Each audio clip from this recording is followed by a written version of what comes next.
vocês que estão aí do outro lado da telinha, bem-vindos a este segundo programa com a Maísa Carvalho para a gente conversar aqui sobre música.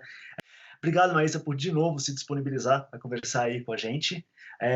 O outro programa já é um sucesso, muita gente elogiou, muita gente gostou, muito obrigado mesmo, assim, ficou muito legal.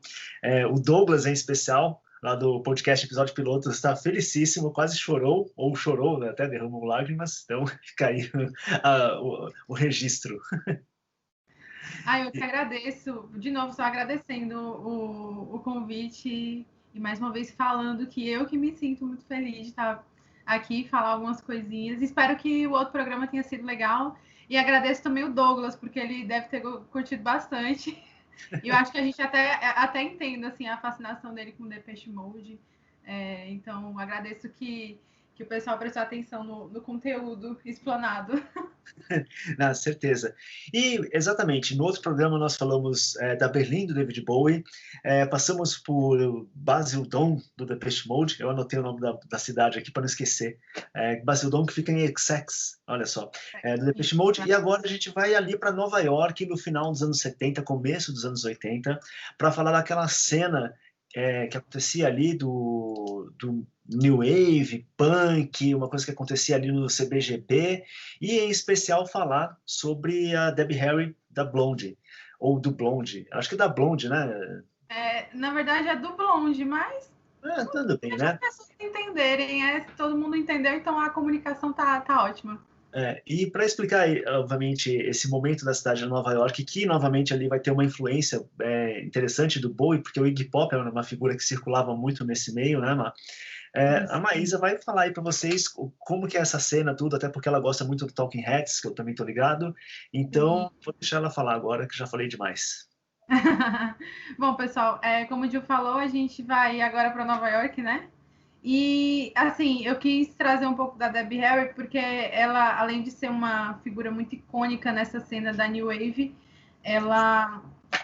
o Blondie é uma banda muito precursora em vários níveis, em muitos, nesse negócio. Olha ela aí, bem novinha. Bem novinha, 20 anos, fofinha de tudo. Bem fofinha, bem natural, né? Ela não era a Blondie ainda. Inclusive, é legal essa história do nome da banda, porque Blondie surgiu porque a galera ficava, eu acho que eram os caminhoneiros que ficavam chamando a Debbie Harry de loirinha, né? Então chamavam ela de Hey Blondie. E aí ela transformou essa coisa chata, né, de uma cantada de um caminhoneiro no nome da banda, que se tornou um sucesso e bem icônica mesmo.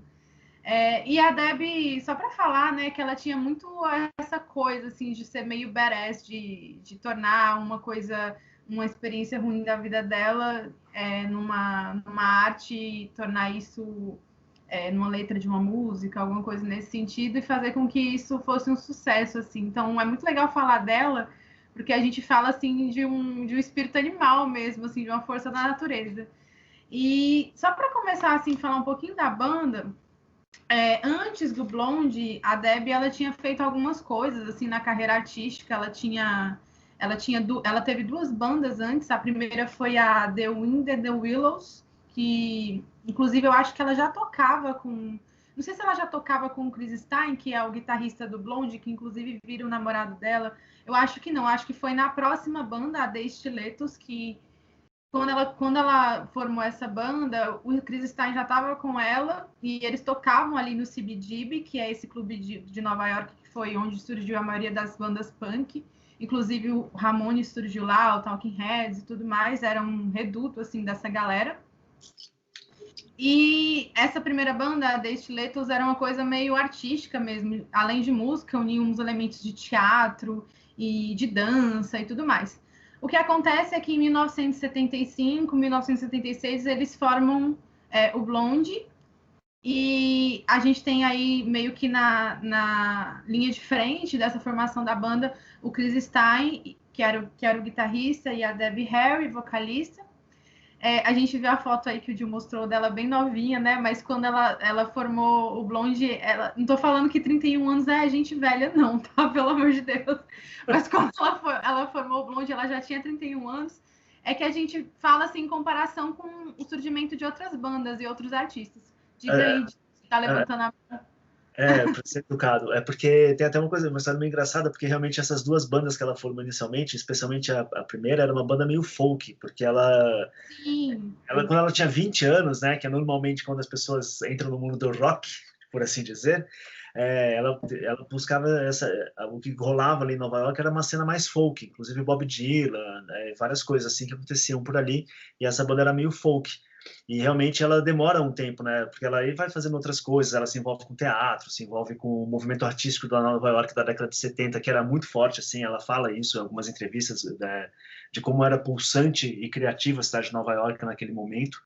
E aí que ela vai formar a Blonde, ela já está com 30, 31 anos, o que realmente é inusitado para quem vai começar uma carreira no rock and roll. Normalmente as pessoas já morreram nessa idade, né? Exatamente, elas morrem aos 27, infelizmente, né? É. Mas assim, ela já tinha passado por muita coisa com essa idade. Ela já tinha passado, já tinha sido também secretária da BBC. O pessoal disse que ela tinha sido coelhinha da Playboy também. Eu nunca fui a fundo muito nessa história da coelhinha da Playboy, mas talvez ela tenha sido mesmo. O Elia da Playboy, Eu quem foi? Né, mas talvez ela tenha trabalhado no Clube Playboy, porque isso era meio. sei. Então, Era isso um aí pouco. realmente eu não sei. Eu não sei se ela trabalhou nisso, não. Eu sei que a esposa do Bob Dylan, a Sarah Dylan, a famosa Sarah, tal, não sei o quê, que Sim. terminou levando lá a construção do maior disco da carreira do Dylan, que é o Blood on the Tracks, na separação, ela foi coelhinha da Playboy, mas não que ela posava na revista, mas trabalhava nos clubes da Playboy, que era um emprego era como um Hooters, né? A gente teve Era como a menina que. Mas assim, ok, assim, só pra falar mesmo que ela realmente passou por várias coisas. Tipo assim, ela vivia essa cena de Nova York onde as coisas estavam acontecendo. Uhum. É legal você falar sobre esse lance dela ter começado no folk, que realmente era uma coisa muito forte, né, em Nova York mesmo, esse negócio da literatura beat e tudo mais. Sim. Mas, enfim, em 1976 eles formam a banda. A banda eles já tinham vindo dessa The Stilettos, né? E que eles já tocavam no CBGB. Mas aí eles formam a Blonde em 1976. Tem até o primeiro disco, que tem o mesmo nome da banda. A Debbie, como eu falei, ela já tinha 31 anos e eles só conseguiram meio que um contrato com a gravadora nesse primeiro disco por causa dos dois singles, que é o Ex-Offender e o In The Flash, que são os dois singles desse CD, desse primeiro disco, né? Uhum. E aí, logo depois que eles lançam o primeiro disco, eles fazem uma turnê na Inglaterra. É legal você ver que quando eles chegam na Inglaterra, é meio que um sucesso absoluto. Coisa que não acontecia ainda em Nova York. Em Nova York, meio que lá pro terceiro disco que a banda foi realmente estourar, assim, no mainstream e tudo mais. Mas na Inglaterra eles foram muito bem recebidos. Eles fizeram essa turnê por lá e logo de cara a banda, ela meio que já conquistou uma galera por lá. E o primeiro som, assim, do Blonde é uma coisa meio punk mesmo, assim, uma coisa mais crua. Com o tempo eles vão incorporando outros elementos até que a gente chega... Eu vou chegar nesse disco, o Alt American, que eles englobam realmente muitos gêneros, ritmos jamaicanos e tudo mais. Inclusive, um dos singles mais famosos é tipo um reggae mesmo, é um reggae. E é um dos discos, assim, para mim, um dos mais interessantes da carreira, porque quando eles lançaram, quando eu for falar, assim, na linha do tempo, mas, assim, quando eles lançaram esse disco, Alto American, em 1980, era praticamente o disco mais moderno, assim, para a época. Nem os próprios críticos musicais entenderam muito bem. Eles escutaram, acharam meio esquisito e teve que demorar um tempinho para a galera entender que era um disco, assim, realmente muito moderno e o Blonde era uma banda muito à frente do seu tempo. Enfim, depois Só um detalhezinho que é interessante perceber essa questão da musicalidade, porque isso lembra um pouco o Clash também, né? Porque o Clash é uma Sim, banda que começa muito com que a Clash, a banda inglesa, obviamente. Vocês, por favor, se vocês não sabem quem é o Clash, acho que vocês estão no programa errado, porque não é possível. Todo mundo tem que saber quem é o Clash. O Clash começa numa vertente punk, bem crua mesmo, tal, não sei o quê, e vai incorporando esses outros elementos todos, e de reggae, de pop, de não sei o quê. E é interessante porque isso vira uma característica do punk ali dos anos 80, né? 80, 81, 82, assim, o punk tinha não era só mais 3 acordes que importavam, né? Só para o Ramones. Pro Ramones sempre. Não, pro Ramones já basta para eles serem uma banda genial. Só basta 3 acordes. Existia essa cena mais interessante dos punks ali, do Blonde, do Clash e tal, procurarem esse outro tipo de som, né? Inclusive o Clash, eu acho muito legal falar do Clash, porque assim, como eles são uma banda inglesa, é legal você entender o som, por exemplo, que eles lançam em London Calling, justamente entendendo a própria sociedade inglesa, a sociedade ali operária e tal, de trabalhadores, porque a Jamaica foi um tempo uma colônia da Inglaterra, e muitos jamaicanos iam para a Inglaterra, né, para, enfim, tentar a vida e trabalhar. E lá, esses ritmos jamaicanos se misturavam, né, com os ritmos ditos ingleses, né? Sim. Então, é muito legal como essas culturas, elas se misturam e faz surgir realmente um novo movimento. A gente vê que nos anos 80, quando a gente tem a ascensão do punk, depois tem um certo declínio, né? As bandas, elas, depois quando acaba meio que o Sex Pistols, a coisa vai meio que declinando, mas não é declinando no ponto de acabou, acaba se tornando uma outra coisa, entende? Eu acho que é muito legal a gente pegar a história do punk para a gente entender até a própria história do rock. Porque muita gente fala assim hoje em dia, é porque o rock morreu, ninguém faz... tipo coisa de tiozão, né? Ninguém faz mais uma música. Ninguém faz mais a música como antigamente, nos anos 70 e tudo mais. Mas quando você vê a história do punk, é justamente isso. O rock ele vai se modificando ao longo do tempo, muito em virtude, assim, até do contexto social. Eu não digo que outras coisas não se conservem, né? Mas sim, ele tem esse poder de se modificar e de englobar outros gêneros musicais e se tornar outra coisa. Eu acho que não tem como a gente, por exemplo, comparar o que é o rock hoje em dia com o que era o rock nos anos 70, por exemplo. Hoje em dia o rock ele se mostra através de outros gêneros, de outros elementos. A gente tem muita psicodelia, uma coisa meio alternativa, ligada com o pop, muitas vezes. Enfim, só para dar eu dei uma devagada que fui no The Clash, mas vamos voltar pro Blonde, né? Agora. Sim, vamos voltar pro Blonde. Vamos lá. Só foi culpa minha, desculpa, hein? Oi? Culpa minha, eu que puxei o Clash aí, mas é porque veio a lembrança mesmo. A culpa é do entrevistador, galera, não é a culpa da entrevistada, não, viu? Brincadeira. Pois então, a gente volta aqui eles fazem essa turnê nesse primeiro disco. E aí, a turnê acaba sendo um sucesso na Inglaterra, eles ficam com essa moral lá, voltam para Nova York para gravar o segundo disco, que é o Plastic Letters.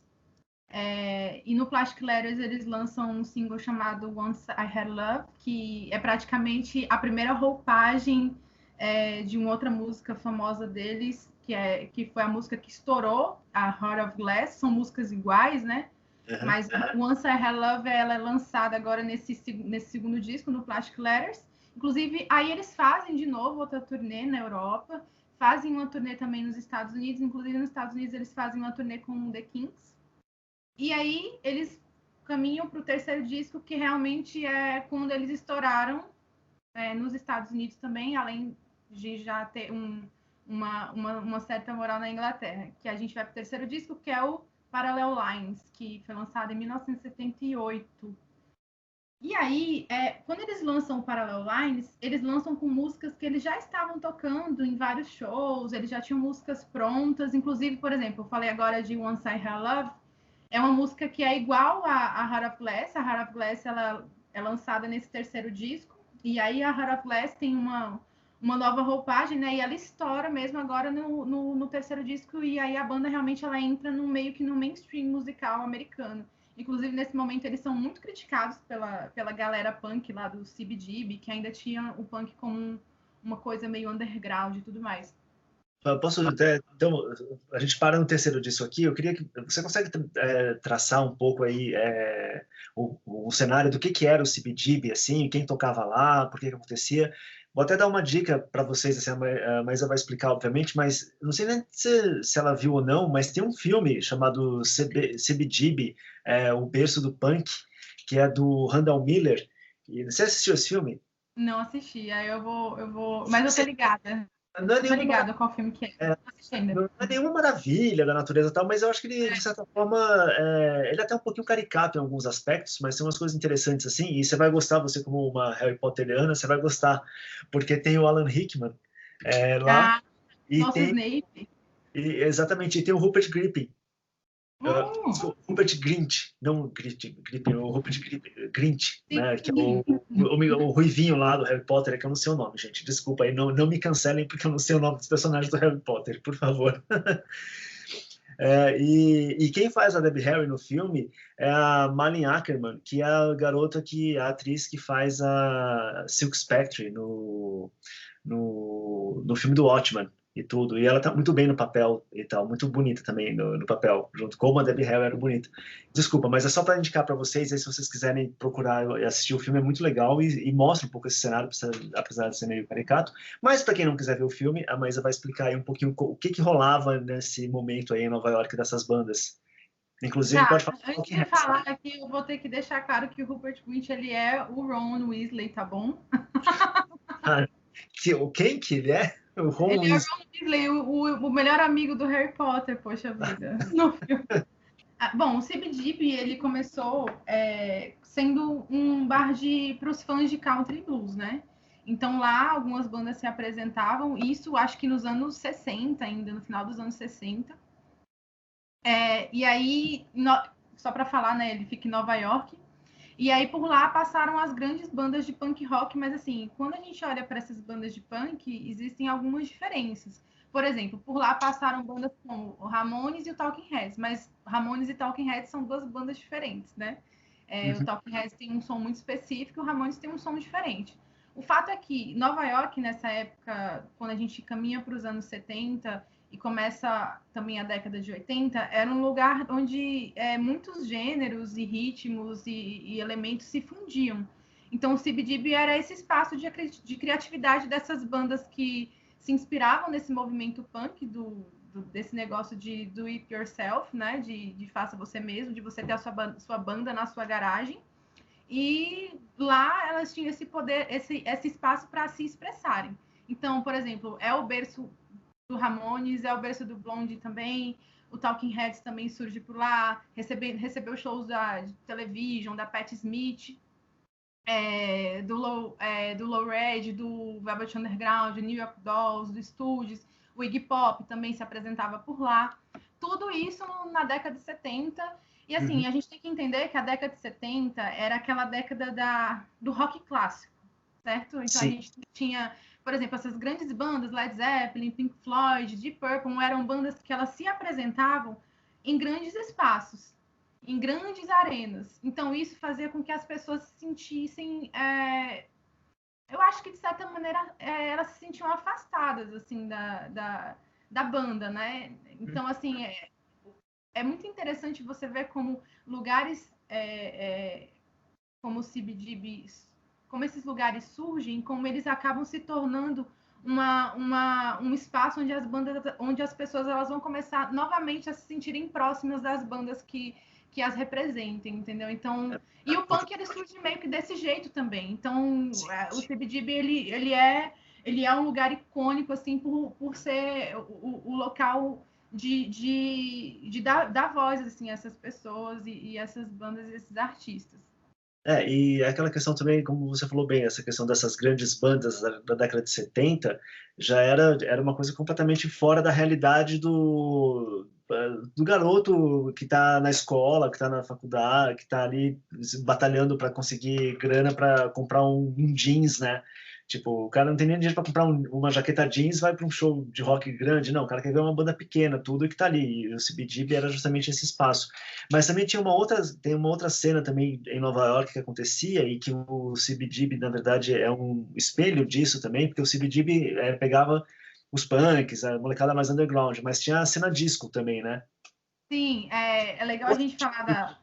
Que, aliás, é até interessante, porque se você pega um exemplo, né, novamente exemplo de filme, o pessoal tem muito preconceito, talvez, com o Saturday Night Fever, os embalos de sábado à noite, Mas se você pega aquele filme e assiste, sem preconceito nenhum, você vê que é a história de um cara que trabalha numa loja de pintura, que a única diversão que o cara tem é poder sair para dançar com os amigos, né? Era aquilo mesmo, era aquilo mesmo. As duas cenas de Nova York que mais borbulham nessa época são punk rock, como, por exemplo, o CBGB e a disco music, os clubes de disco, de música disco. São dois locais onde pessoas, vamos falar, pessoas diferentes, elas eram aceitas, né? Por exemplo, a disco music, ela tem... Os clubes de disco music, eles tinham esse negócio de aceitar o homossexual, o transexual. Tanto é, por exemplo, a gente pega um artista de disco music que era muito famoso naquela época, o Sylvester, que tem que ele era trans, né? Então foi o primeiro grande artista trans que estourou, assim, né? Na cultura pop, assim. Tirando, obviamente, o Little Richard, que Deus o tenha, Deus Pai, tudo mais. Mas, assim, mas é uma outra coisa, né? Outro cenário, assim. É um outro cenário, mas eram dois cenários totalmente diferentes. Eram diferentes, assim, completamente diferentes.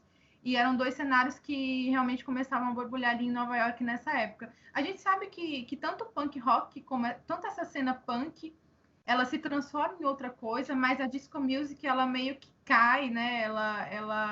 Ela passa a ser vista como algo ultrapassado, até algo brega, né? Depois, principalmente depois do filme que você falou, dos embalos de sábado à noite, né? Rolou uma caça às bruxas, né? Depois do sucesso desse filme, porque a disco music, ela tinha esse negócio de uma coisa meio que de pegar nessas pessoas, eram homossexuais, negros, latinos que frequentavam, e aí quando lançaram o filme com a trilha do Bee Gees, né, da banda australiana Bee Gees, a galera ficou um pouco revoltada com o que fizeram. Eu adoro a trilha, não vou mentir. Eu adoro. Mas a galera ficou um pouco... E depois daquela época a disco music começou a cair, mas depois ela volta a ter um respeito, principalmente com a banda Chic, do Nile Rodgers, que ele é um dos caras que meio que faz reviver a disco music, mas essa é outra história. Mas eu acho que deu para ficar um pouquinho claro, né? O lance do Chico e desses elementos se fundindo. Mas, assim, o legal é que a gente perceba que no CBGB não passava só aquele punk rock tipo Ramones, né? Passava os três acordes, né? Que tá tudo bem, a gente adora os três acordes, eu acho que já é maravilhoso. O pessoal do Kraftwerk adorava punk rock, tanto que tem umas brincadeiras nos discos deles com referências aos Ramones e tal.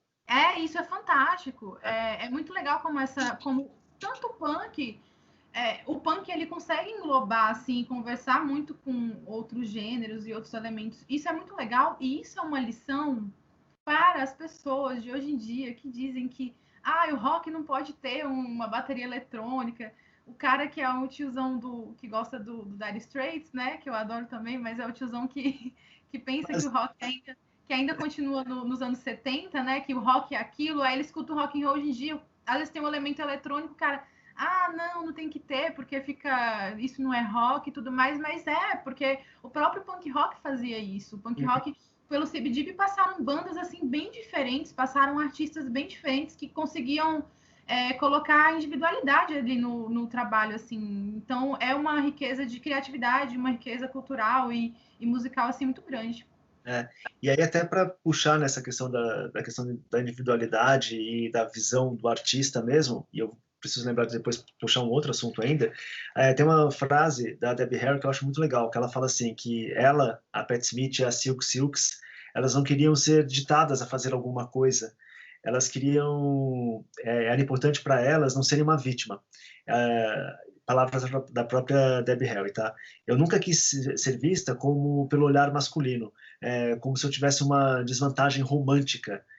Eu queria fazer as minhas próprias coisas nos meus próprios termos, eu era teimosa e isso ajudou bastante. Quando eu estava crescendo, não tinha muitas bandas de garotas. Tinha as Shangri-La, as Ronettes, as Chiffons, e elas eram as cantoras em que eu me inspirava, assim, que muitas dessas cantoras aqui eram cantoras negras. E aí tem duas coisas, né? Uma que é essa independência, né? Essa busca por independência que a Debbie Harry e a Pat Smith representam muito bem. E o Blonde também puxa e vai buscar um outro elemento que acontecia em Nova York, que aí uma outra área, uma outra região que era o hip hop que começava a surgir, né? E o Blonde foi uma primeira banda também a sacar isso daí, a incorporar nas músicas, e o Blonde é tido até hoje como uma banda que abriu as portas para o hip hop ascender musicalmente e comercialmente. Mas a Maísa vai falar muito melhor do que eu, porque eu quase gaguejo com essas coisas. Não, é isso mesmo, porque quando a gente pega o Alto American, que é o disco de 1980 do Blonde, a gente tem, para mim, é o disco que tem mais o disco da banda eclética, né? Tipo assim, é um disco muito eclético, é um disco que tem hip hop, que tem funk, que tem reggae, tem uma diversidade sonora muito grande. Inclusive, como eu até já citei, é um disco que para a época não foi muito bem entendido. Os críticos eles adoraram, mas ao mesmo tempo eles não entenderam.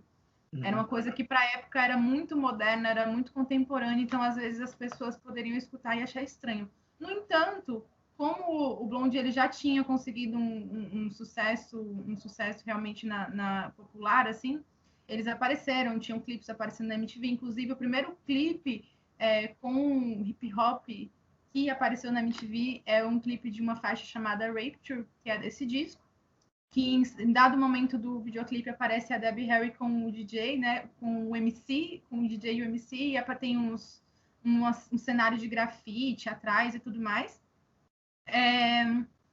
A gente também tem um single que é o The Tide is High, que é um reggae, é uma música que é um reggae, não tem nada de punk, às vezes não tem nada de new wave, é um reggae mesmo. E aí, com isso, com até esse fato do Blonde ter sacado esse negócio do hip hop, de eles conseguiam, a banda conseguia, principalmente a Debbie Harry, ela tinha muito esse negócio de conseguir andar pelo underground e também pelo que era popular. Então, ela conseguia unir essas duas coisas e fazer com que a banda tivesse um som muito rico, e não só em termos de som, em termos de letras também. As letras da banda, elas são, em sua maioria, feitas pela Debbie Harry, e ela colocava muito dela nessas letras. E isso era muito pessoal, assim como a Patti Smith fazia, mas a Patti Smith fazia de uma maneira diferente. A Patti Smith ela era uma questão um pouco mais de emoções, até uma coisa meio de obscuridade. A Debbie Harry ela colocava a personalidade dela, e a gente até conseguia sacar algumas coisas relacionadas à sexualidade. Isso para quem é mulher, assim, é muito legal, porque ela era uma das únicas mulheres que falavam isso naquela época. E ela se tornou um ícone, né? Ela era uma musa. Ela é uma musa ainda. Sim, tanto que inspirou a Margot Robbie no visual da Arlequina, é totalmente inspirado na Debbie Harry, né? Vocês que são nerds, vão lá pesquisar, vocês vão gostar de descobrir isso. Assim como, por exemplo, a gente vê o David Bowie de Alan Sane com aquela maquiagem, a gente vê a Debbie Harry com aquele cabelo loiro e a boca bem desenhada, aquelas maçãs assim bem proeminentes, as maçãs do rosto, e ela é um ícone da cultura pop.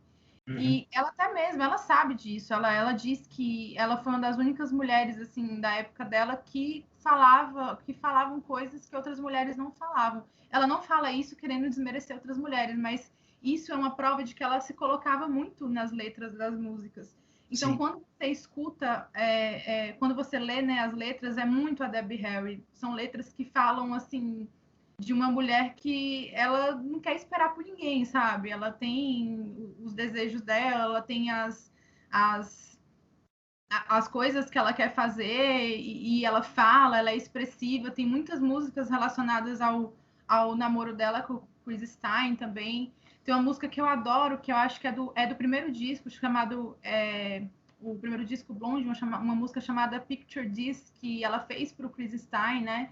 E uma música assim muito confessional, assim muito bonita, muito legal, assim, uma música muito criativa também. E ela tem muito disso. Então, se não fosse ela, o Blonde realmente não teria feito o sucesso que fez, não teria sido a banda visionária que é.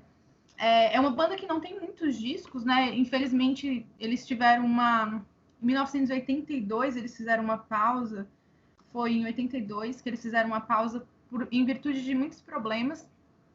Logo quando eles lançam o Alto America, eles lançam um outro disco chamado The Hunter. Esse disco, ele assim, não é um disco ruim, mas não foi um disco que alcançou muito sucesso, como o Auto American e o Parallel Lines, por exemplo. E aí, depois do The Hunter, eles estão meio que já um pouco desmotivados com a banda, estão passando por problemas relacionados à droga, inclusive a Debbie Harry também, ela tinha um lance com vício em heroína e tudo mais. Ela passou por um episódio bem horrível, né? Um episódio de estupro. Inclusive, ela fala sobre isso nas entrevistas. Foi um roubo, era para ser um roubo, né? O cara entrou no apartamento dela e do Chris Stein, e lá mesmo no apartamento, durante o roubo, ele acabou estuprando a Debbie Harry na frente do Chris Stein, né? Então, e ela teve uma maneira de lidar com isso que é até um pouco estranha quando a gente lê, porque ela disse que ela simplesmente passou por isso e seguiu a vida, sabe? Que não é uma coisa que traumatiza ela mais, que ela simplesmente resolveu continuar fazendo as coisas. Então ela tinha esse espírito assim muito de ser bereza, assim. Essa questão do estupro ela é muito delicada, né? Porque é a visão dela sobre as coisas, mas a gente sabe que é um tema muito delicado, que não tem como simplesmente a pessoa simplesmente falar, não, vou fingir que não aconteceu, mas parece que com ela foi assim. Ela seguiu e ela disse que ela se apegou aos momentos bons da vida dela, inclusive ela disse que o relacionamento dela com o Chris Stein foi ótimo para ela conseguir superar isso, porque eles sempre tiveram um relacionamento muito bom. E aí, só voltando no The Hunter, que é o disco de 1982, eles lançam um disco que ele não é muito bem recebido, mas também não é um disco ruim. E aí, depois disso, eles meio que se separam, cada um vai para um lado, ela começa até a seguir uma carreira no cinema. O Chris Stein descobre uma doença de pele. Depois que o Chris Stein fica doente, aí ela resolve parar meio que tudo para cuidar dele e apoiar ele, porque ele tinha uma doença realmente que era muito severa.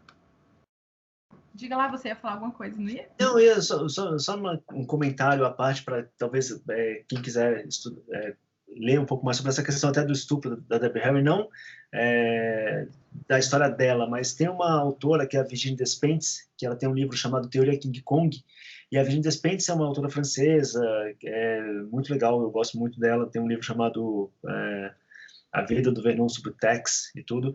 E nesse livro ela fala do estupro que ela sofreu, e aí ela é muito interessante, porque ela comenta que ela se sentia muito mal com essa história, se sentia muito abalada com isso, e aí uma vez ela leu um texto da Camille Paglia, e aí o texto da Camille Paglia mexeu muito com ela, porque o texto da Camille Paglia tinha uma visão mais ou menos como essa da Debbie Harry, do tipo, olha, aconteceu, bola para frente, não se faça de vítima, tal, não sei o quê. E a Virginie Despentes fala que a primeira vez que ela leu esse texto, ela ficou muito, desculpem o palavrão, mas ela ficou muito puta da vida com a Camille Paglia. Mas depois ela foi lendo mais coisas da Paglia, então ela foi entendendo, e aí ela, nesse livro inteiro aqui, como ela passa, ela explica de como ela parou de se colocar como uma vítima daquela situação e fala assim, olha, aconteceu, vou superar e agora, na verdade, quem manda sou eu, mais ou menos isso, né? Do tipo, quem determina a minha história sou eu, não é esse cara que fez isso, entendeu?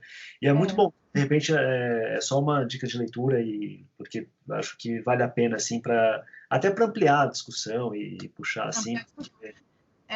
Inclusive, esse livro é muito bom. Inclusive, até a Virginie Despentes, ela tem uma relação com o punk muito forte, né? Ela diz que o punk, por ela estar dentro também desse cenário, ela meio que acabou por mudar muitas das visões relacionadas ao feminismo que ela tinha. Mas é interessante, como você falou, é legal para a gente ampliar a discussão. Como eu estou dizendo também, é uma discussão muito delicada, né? Eu acho que como é uma questão muito forte... E nem é o foco aqui desse programa. Não é o foco, mas assim... É só para trazer também para vocês aí uma coisa diferente, né? E também para entender a pessoa que é a Debbie Harry, né? Tudo que ela passou. Sim.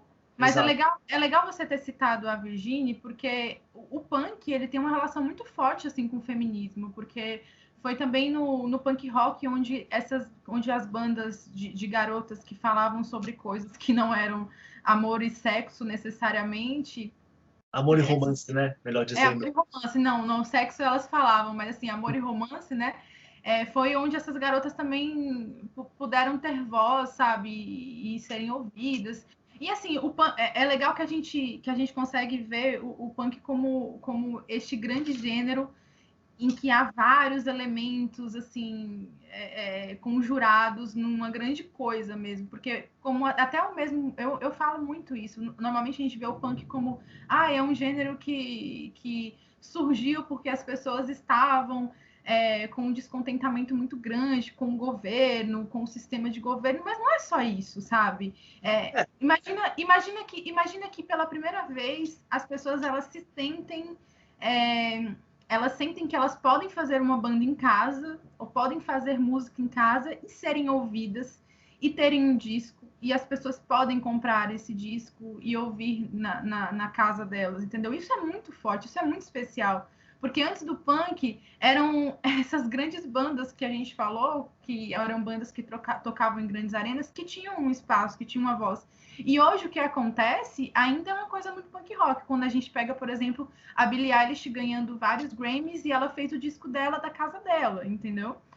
Quando a gente, por exemplo, pega o Depeche Mode, que o primeiro disco é um disco basicamente com sintetizadores, foi o cara que pegou o sintetizador, um sintetizador assim analógico e o sintetizador mais compacto, levou para casa dele e lá ele tocou umas notas e fez uma música. Isso é muito punk rock também. É muito punk rock também quando a gente fala, assim, que a gente vai falar do Metallica um pouquinho mais pra frente. Vai falar do Metallica? Vamos falar do Metallica mais pra frente. Tô ouvindo, só vou pegar Billie Eilish, ó. Olha aí, a Billie Eilish. Legal. Então, assim, o punk, ele mudou toda uma maneira de se entender e de se fazer música, e isso é muito vigente até hoje. Então, assim, não é só um tipo de gênero que a gente tem que olhar sobre esse aspecto ideológico, sabe? É uma coisa, assim, muito rica. E é isso também que é legal a gente trazer aqui para discussão. Enfim, só voltando aqui no Blonde, como eu disse, eles param em 1982, e aí a Debbie, ela fica cuidando do Chris Stein, que ele tá com essa doença, uma doença de pele que era letal e tudo mais, ele estava bem mal e eles acabaram contraindo várias dívidas no hospital. Eles também, a Debbie, ela fala muitas vezes em entrevista que uma das coisas que ela voltaria no tempo e faria de uma outra maneira seria administrar o próprio dinheiro, porque eles tinham vários problemas assim com isso, eles não conseguiam administrar bem o dinheiro, até por causa da situação que eles viviam, do vício e drogas e tudo mais. Eles não conseguiam muito administrar muito bem, e aí eles acabaram tendo que vender eles tinham uma mansão, acho que a Debbie tinha uma mansão assim com até uma mansão grande, eles tiveram que vender, e aí eles voltaram pra... Só uma coisa que deu uma travada.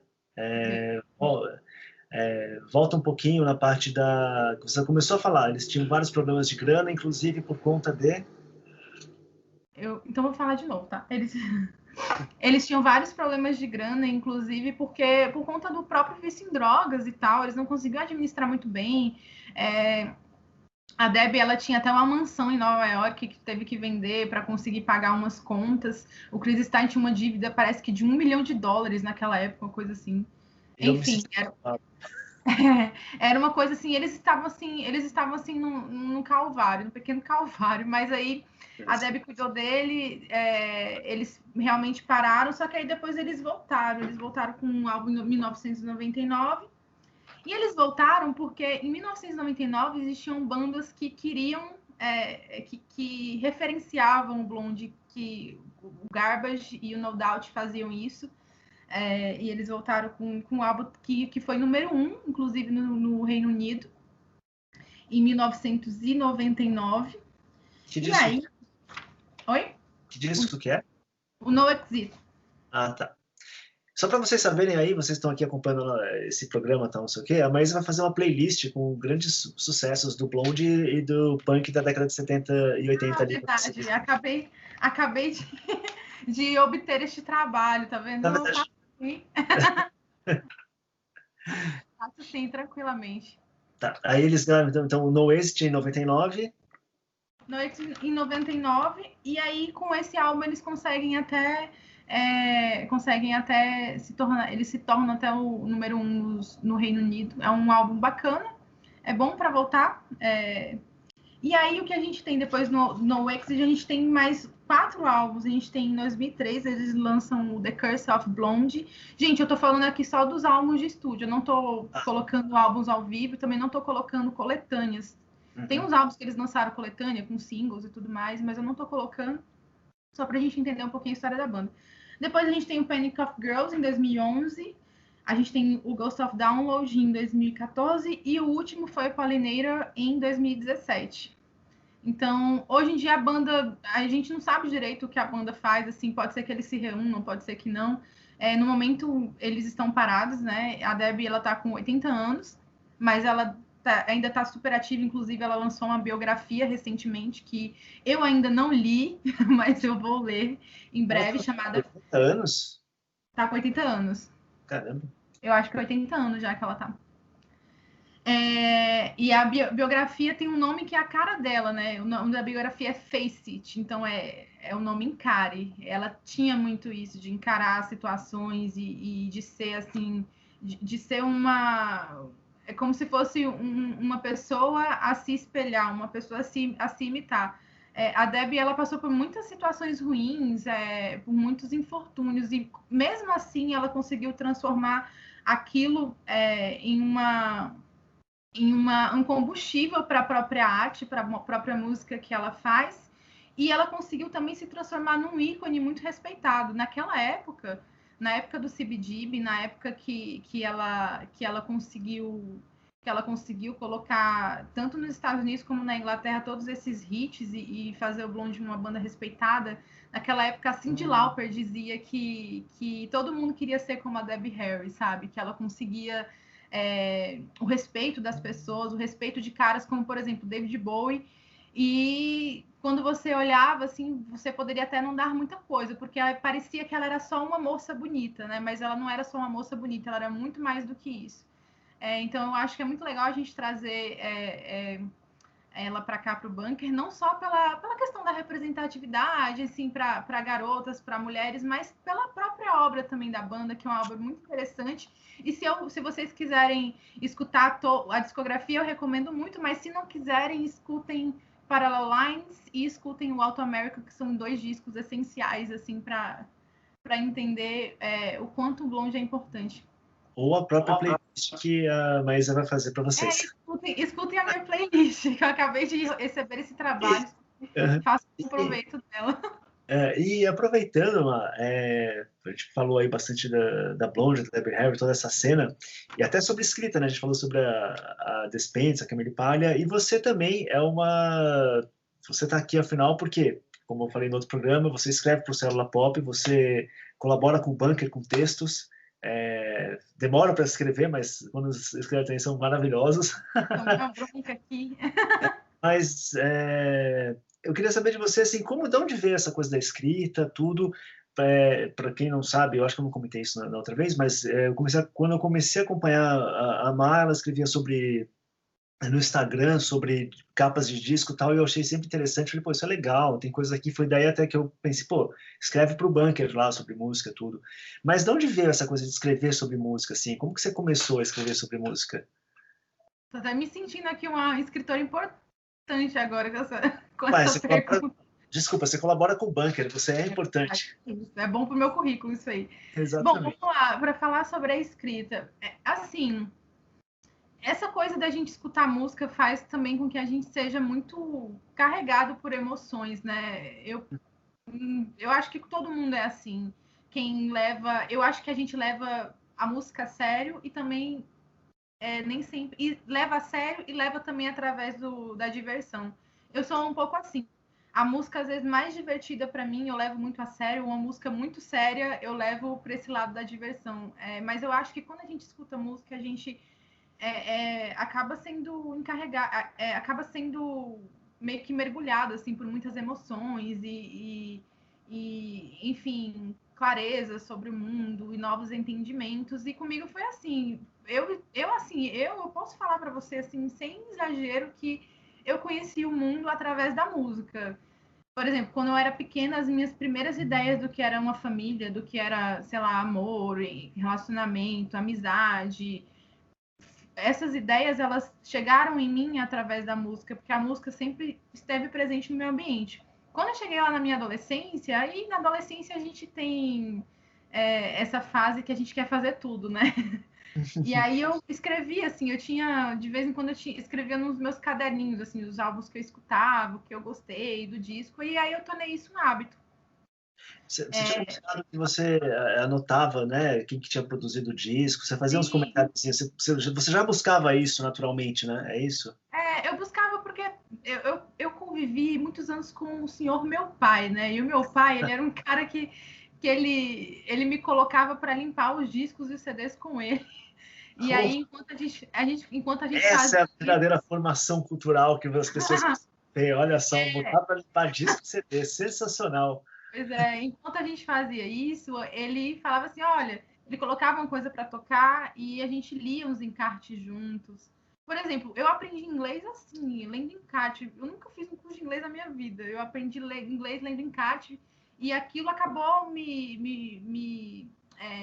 trazendo uma curiosidade muito grande. Então, eu lia os encartes, eu lia os produtores, eu lia quem era o engenheiro de som. Aí eu falava, opa, esse cara foi engenheiro de som em outro disco que eu escutei, sabe? Então, nisso eu acabei crescendo e entendendo dessa maneira. Aí, quando eu entrei na adolescência, eu comecei a ter um diário, assim, das coisas que eu escutava. E aí eu anotava coisas, assim, bem, bem frívolas.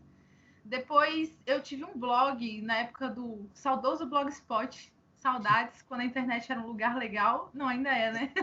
Mas Não, aquela época foi muito aquela legal. mais legal assim. Era muito legal, era muito bacana. Eu tive um blog com dois amigos, a gente tinha um blog justamente sobre as capas de disco, que foi uma época muito legal na minha vida, que foi a época quando eu comecei a sair para comprar CD, sabe? E aí a gente ficava fascinado com umas capas e tudo mais, e a gente escrevia sobre essas capas, procurava, assim, pesquisava a origem das capas e escrevia. Aí depois de grande, né, eu falei, cara, eu acho que eu vou começar a colocar umas coisas aqui, falar sobre o que eu achei, sobre minhas emoções. E aí, ainda bem que a gente encontra pessoas na vida que entendem, né, essa nossa escrita. Para mim, é um modo de eu me expressar que é muito legal, assim, para mim. E é um modo também, eu acho que para algumas pessoas existe um trabalho de ser mensageiro e protetor de algo, sabe?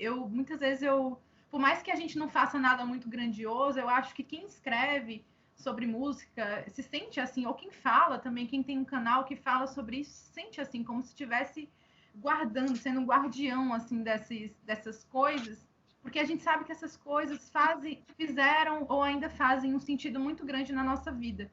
Sabe, eu fico pensando sobre as bandas e as músicas que mudaram a minha vida, que mudaram meu entendimento, que me deram até um sentido mesmo de viver, e eu fico pensando que outras pessoas também merecem saber, então a gente vai escrevendo para passar a palavra aí.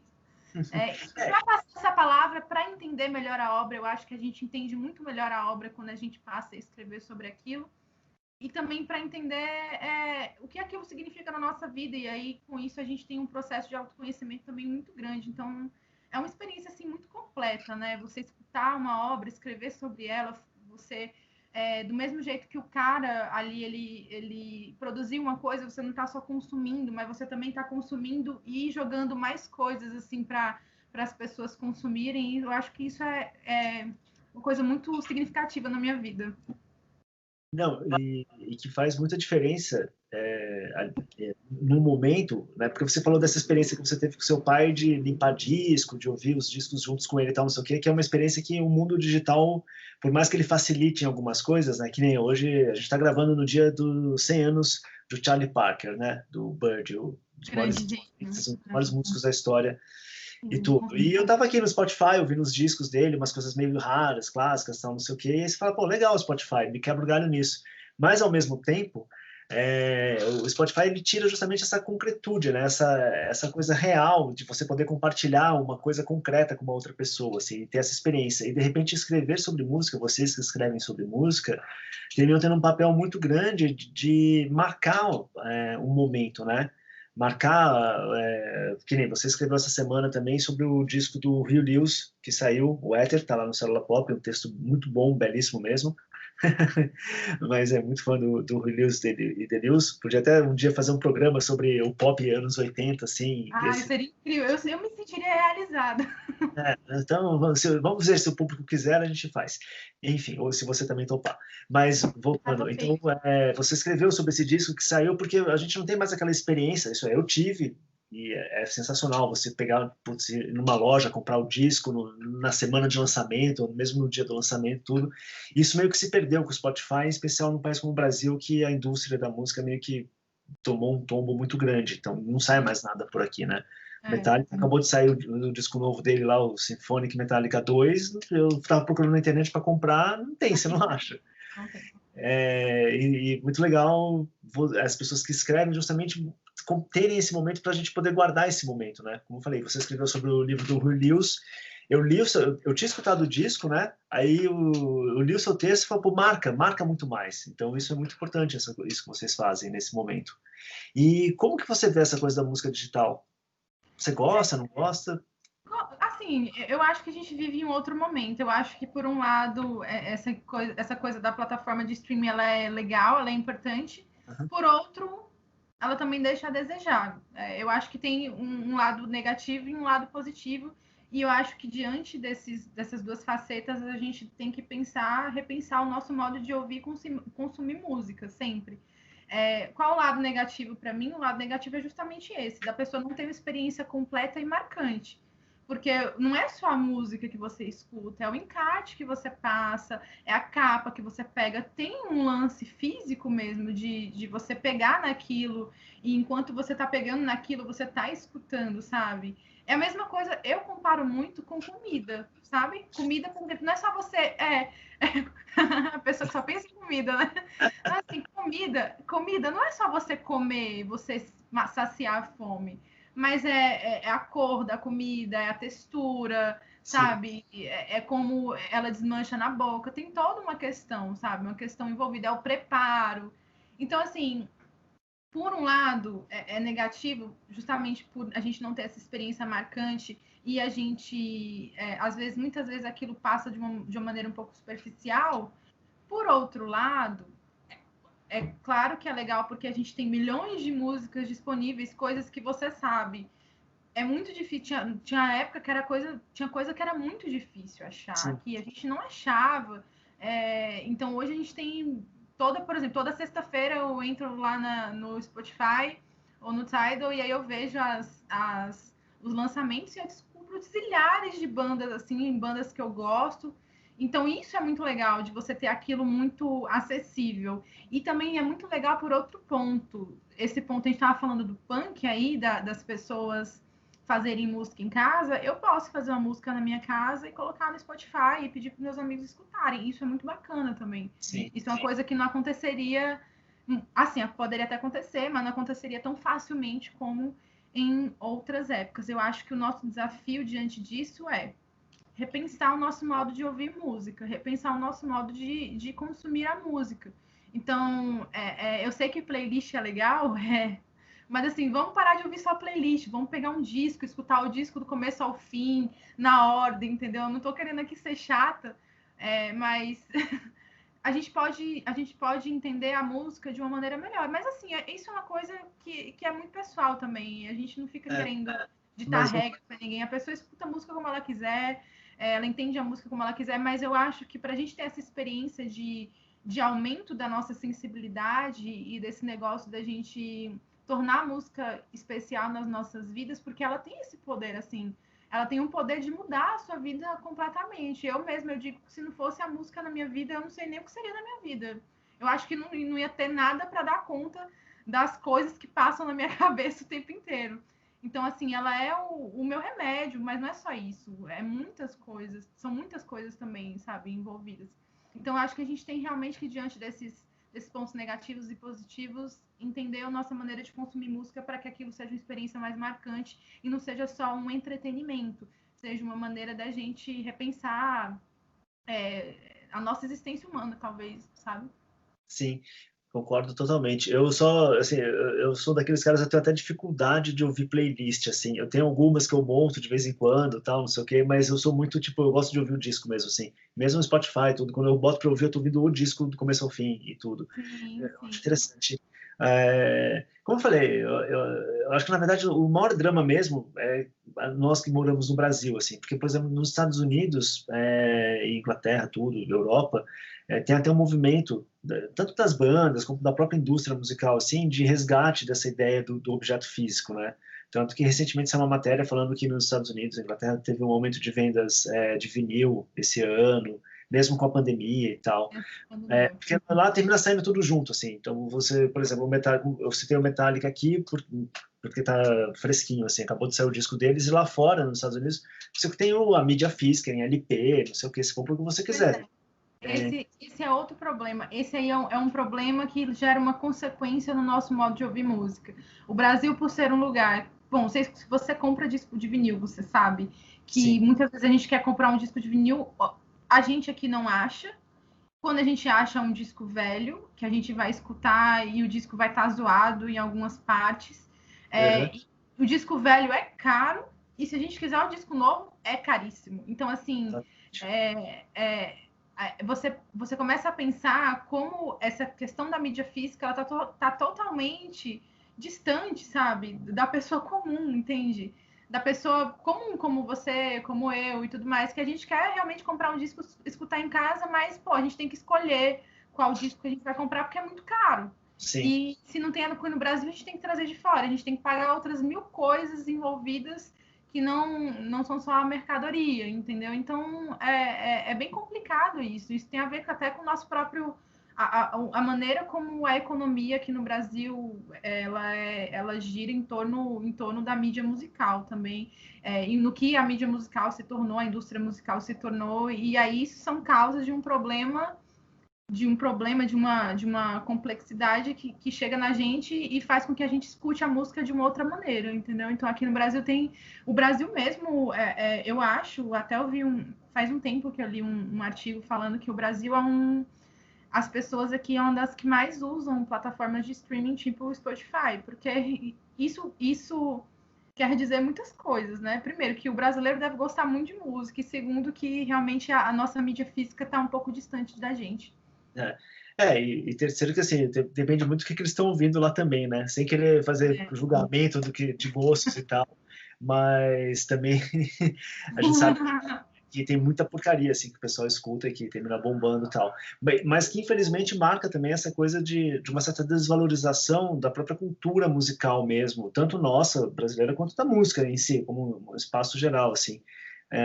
Porque mostra uma relação meio fugaz com a música, né? Meio simplista. Tipo, a música serve para você ouvir quando você está, sei lá, indo do trabalho, sabe? Não tem uma coisa de uma apreciação da música como uma arte mais completa, né? Que é interessante. Sim, eu concordo com isso. Ao mesmo tempo que eu concordo com isso, é claro que a gente aqui não quer dizer que a pessoa para ouvir música esse negócio meio tem que ter essa Esse elevação ritual todo. assim, uma coisa assim, não, eu vou parar para ouvir a música aqui. Sim, sim. Não é esse negócio, uma coisa meio, que a gente pode dizer até erudito, não é isso, sabe? Mas é que a música, é o que eu quero dizer, é que a música ela é entretenimento, ela pode ser, mas ela não é só isso.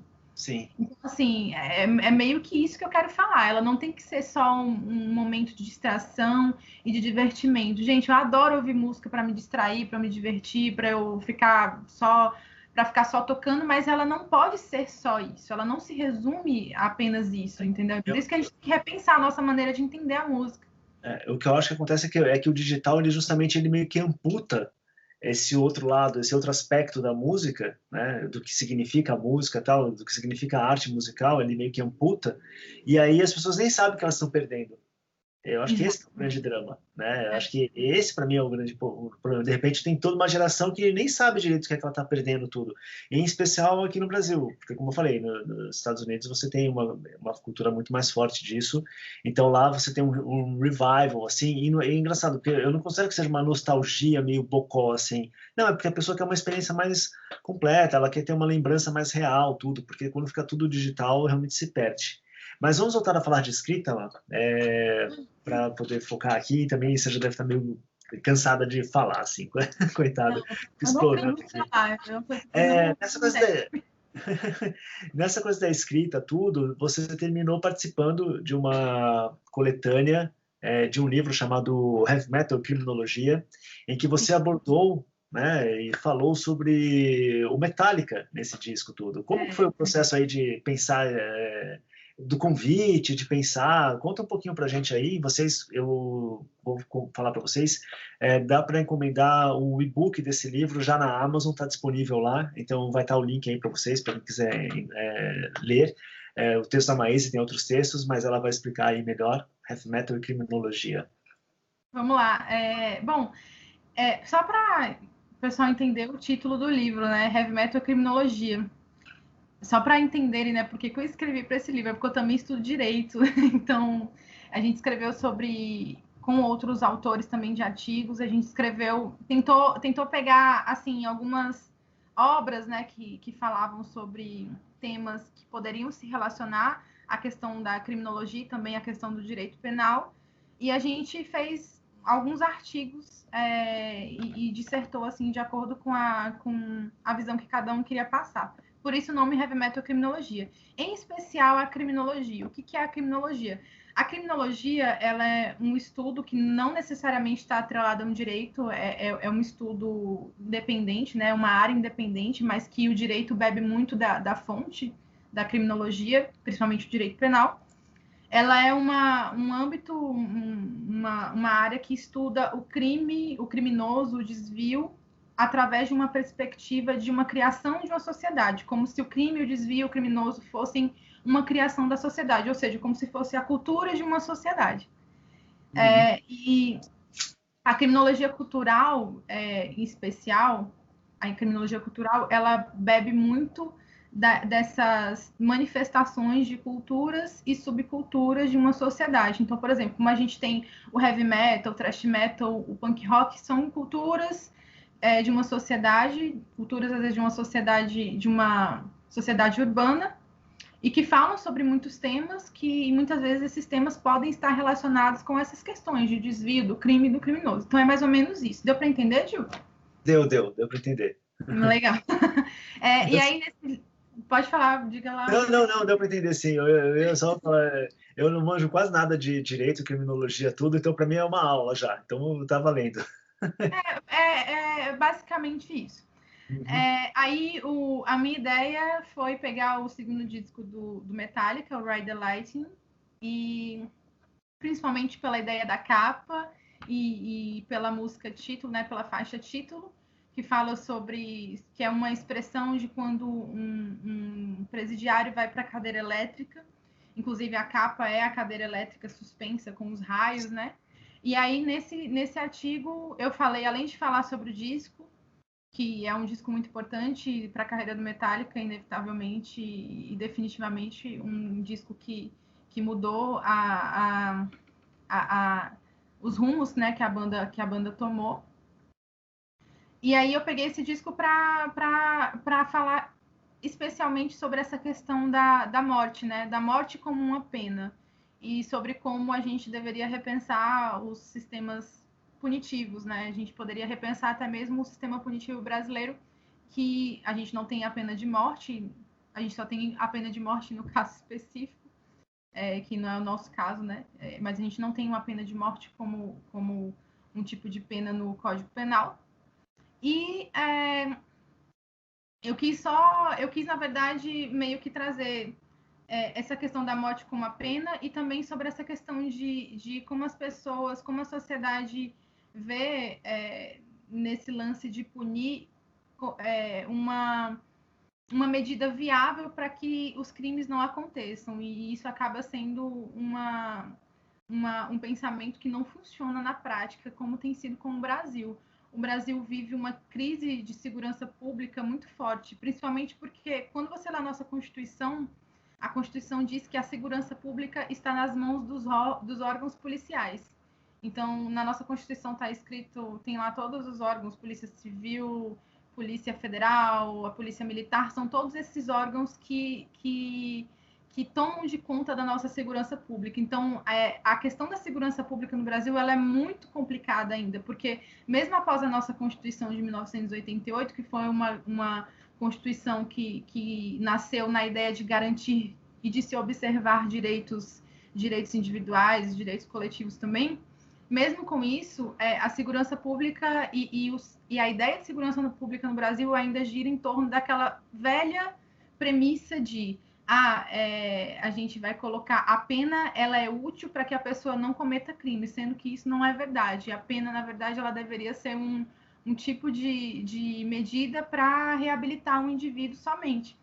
E a gente sabe que isso aqui não acontece. Então, nos últimos anos, a população carcerária ela tem se multiplicado assim de uma maneira bem exagerada, e eu nesse livro, não só meu artigo, mas outros artigos também tratam disso, assim, de repensar os sistemas punitivos, repensar também os sistemas processuais penais, para que a gente consiga chegar numa resposta que garanta e também que observe esses direitos e ao mesmo tempo que seja mais eficaz diante a esse grande problema que vive o Brasil. Então foi mais ou menos isso. E aí eu falei bastante sobre Ride the Lightning.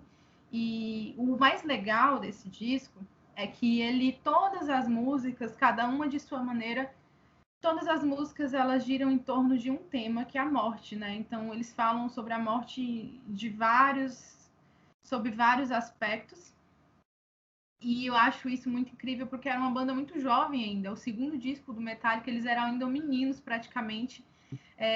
Eles não tinham dinheiro, sabe? Eles não tinham experiência, talvez, e ainda assim, longe de casa, longe de São Francisco, eles fizeram esse disco, eles gravaram esse disco em Copenhague, na terra natal do Lars. Mesmo assim, eles conseguiram fazer um disco fantástico, profundo, complexo, que variou bastante, assim, em termos de ritmo e musicalmente muito mais rico do que o primeiro, que realmente virou uma das grandes obras da banda. E o Dio pode falar disso também, porque ele é o maior fã de Metallica que eu conheço. Essa é ótima. Jogando a bola, jogando a batata quente pro meu lado agora. Essa é ótima. Mas eu gostei muito, eu estou muito ansioso para ler esse seu texto, assim, porque eu acredito que deve estar muito legal. Só que eu sou meio velha guarda, então eu quero ter um livro físico mesmo, então eu vou esperar provavelmente esse mês agora eu consigo.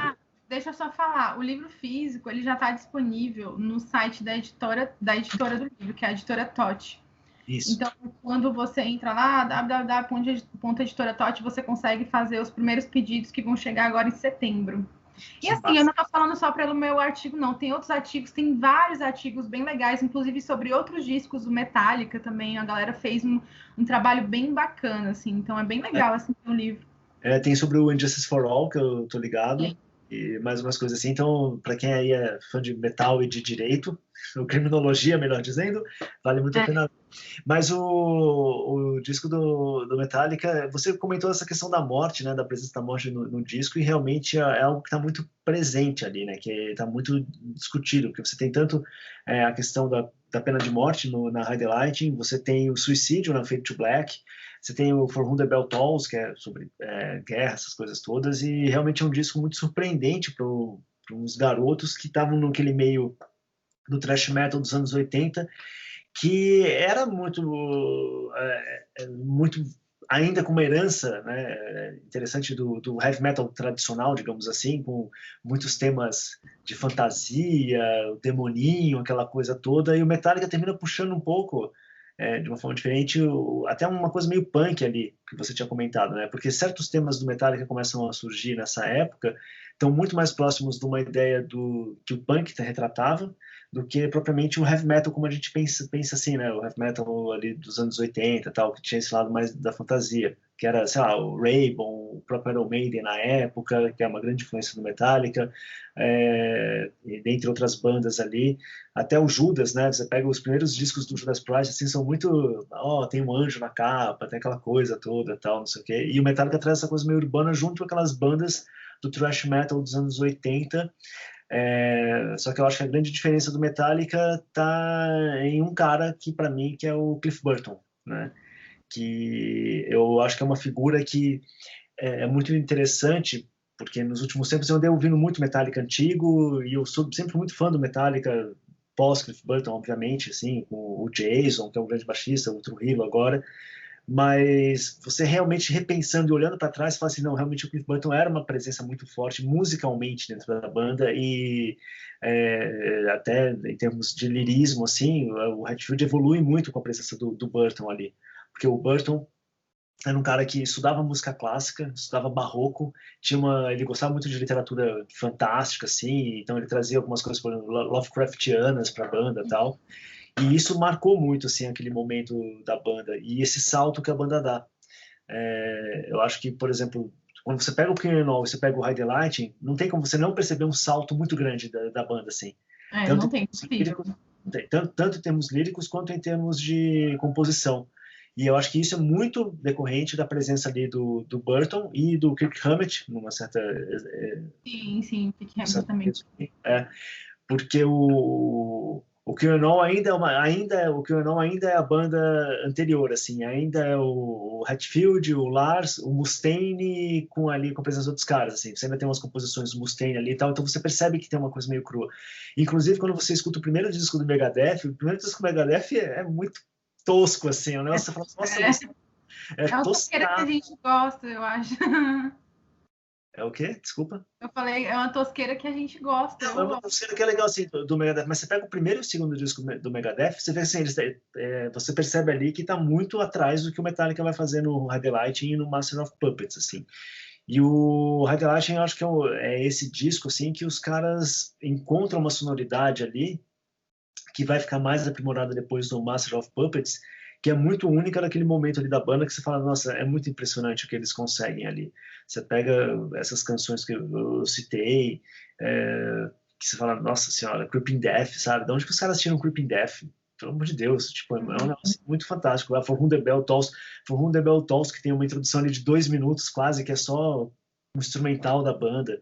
Fade to Black. Eu acho, só te cortando, desculpa aí, Não, mas eu acho essa música fantástica, From the Bell Tolls. Tudo bem, é muito fácil eu falar, eu acho essa música fantástica, porque ela é um clássico, a gente sabe que a música é fantástica, mas para os termos de segundo disco e o que o Metallica era, uma banda de thrash, e aí eles fazem essa música assim tem mais de 2 minutos de introdução. O baixo do Cliff, eu adoro o baixo do Cliff nessa música porque ele é bem diferente. Pelo menos assim, tem uma parte depois que passa a introdução, que começa passa a introdução não, mas passa a primeira parte da introdução. O Cliff ele vem com baixo assim bem proeminente, é uma coisa meio sincopada, assim meio funkeada. É uma coisa muito bonita, sabe? Mostra quão grande música ele era, sabe? E para uma banda de thrash e uma banda nova, uma banda assim que não tinha estourado ainda, porque quando o Ride the Lightning sai, ele no começo ele vendeu algumas poucas cópias nos Estados Unidos, e aí eles veem que a Megaforce, que ainda era a primeira gravadora que lançou o Metallica, mas que ainda estava com eles, vê que a Megaforce não tinha muito dinheiro para investir. E aí entra é Michael Alago, o nome dele, o cara que vê no Metallica um grande potencial e que chama eles para a Elektra Records, que é uma grande gravadora, e depois entra também uma agenciadora, que é a Key Prime. E aí, quando entra o Michael Alago, que eles conseguem promover mais o disco, né, e levar o disco para outros locais e ele viu, né, que a banda realmente tinha um grande potencial, e aí o álbum ele realmente acaba estourando e vendendo muitas outras cópias, e aí o Metallica ele começa a traçar assim o primeiro caminho assim para uma banda de grande sucesso, uma banda de heavy metal de grande sucesso no nível do Judas Priest e também do Iron Maiden. Então eu acho que eles ainda não sabiam que o Ride the Lightning ia ser esse grande álbum, esse grande clássico, mas já era, sabe? Já era com certeza, assim, eu acho assim muito bonito o que eles fizeram, muito impressionante, um grande feito. E acho também mais legal ainda sobre quando a gente vê as condições que eles fizeram, né? Porque eles não tinham dinheiro, eles estavam em outro país. Muitas entrevistas, assim, o James Hetfield fala que ele tinha muitas vezes só a cerveja dinamarquesa para beber, que eles não tinham às vezes nem o que comer. que muitas vezes eles dormiam no estúdio, eles trabalhavam a madrugada inteira, então, assim, eles queriam fazer com que aquilo desse certo, eles estavam bastante determinados. E a presença do Cliff como uma mente criativa, assim, realmente foi essencial.